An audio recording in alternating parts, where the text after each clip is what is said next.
Bonjour à tous, bienvenue dans ce vlog. Ce n'est pas un épisode standard de la chaîne Génétique.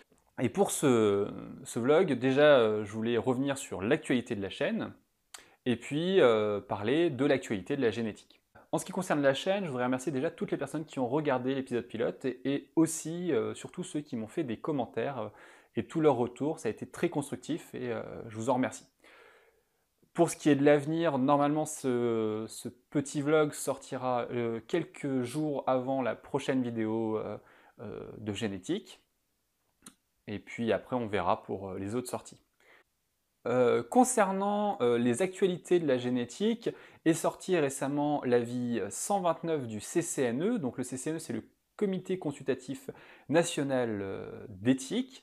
C'est un groupe de 40 personnes qui sont représentantes à la fois du milieu de la recherche et qui sont désignées par le législateur et l'exécutif. Donc c'est pas un comité représentatif, certes, mais au moins il a le mérite d'être là et de réfléchir sur des questions sociétales et d'éthique. Et l'éthique, du coup, c'est une discipline philosophique, bon, je résume, hein, mais c'est une discipline philosophique qui a pour but de fixer, de questionner et de fixer de nouvelles valeurs, et notamment sur les technologies et les sciences qui avancent. Donc ce comité consultatif national éthique a rendu son avis 129, donc, que j'ai mis en description. J'invite à lire d'ailleurs l'introduction de cet avis qui est très enrichissante et qui fait l'état de l'éthique en France en 2018. Et dans cet avis, qui intervient dans la révision des lois de bioéthique, on parle de génétique. Donc déjà, qu'est-ce que c'est que les lois de bioéthique? Ce sont des lois qui sont votées pour encadrer les avancées scientifiques, notamment celles qui concernent l'humain. Et donc ça a commencé en 1994, ça a été révisé en 2004, en 2011, et là ça va pas tarder à être à nouveau révisé. Pour ce qui concerne la génétique dans l'avis 129, il y a toute une partie. Je vous ai mis en description un billet de blog concernant cet avis où je détaille rapidement les positions du CCNE. Je vais vous en exposer dans cette vidéo 3 qui m'ont le plus marqué, et puis si vous voulez voir la suite, il y a le billet de blog. En 3, je mettrai l'extension du diagnostic des aneuploïdies au PMA et au DPI. Alors, on va déjà dire ce que c'est que ces deux acronymes. La PMA, c'est la procréation médicale assistée ou médicalement assistée. On le retrouve dans un autre nom, AMP, qui veut dire assistance médicale à la procréation. Et DPI, ça veut dire diagnostic préimplantatoire. La PMA, ça concerne des couples qui sont infertiles, mais à première vue sans problème génétique. Et le DPI, ça concerne des couples chez qui il y a un risque de transmission de maladies génétiques. Et donc, on propose en fait de faire un diagnostic à l'état d'œuf, donc ça veut dire à l'état des premières cellules d'un être humain, et de diagnostiquer les embryons qui sont sains, des embryons qui ne le sont pas, et d'implanter que les embryons sains chez la mère. Et du coup, le diagnostic des aneuploïdies, c'est de regarder en plus, si c'est pas cherché initialement, s'il y a un problème de nombre de chromosomes, et le plus fréquent, c'est les trisomies 13, 18 et 21. Donc le CCNE est favorable à cette extension de diagnostic d'aneuploïdie. En 2, je mettrai le dépistage préconceptionnel. Alors qu'est-ce que le dépistage préconceptionnel? C'est un test génétique réalisé auprès de parents qui veulent avoir un enfant, et le but de ce dépistage, c'est de détecter un risque d'avoir un enfant atteint d'une maladie génétique.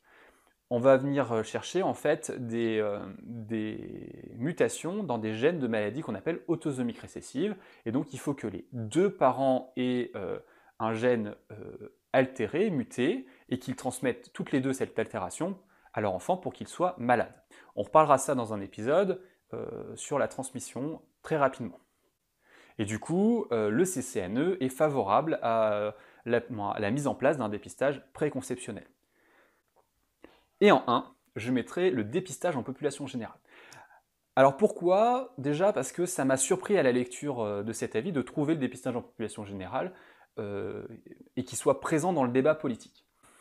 Et qu'est-ce que c'est le dépistage en population générale? C'est en fait la réalisation d'un test génétique, mais chez monsieur tout le monde.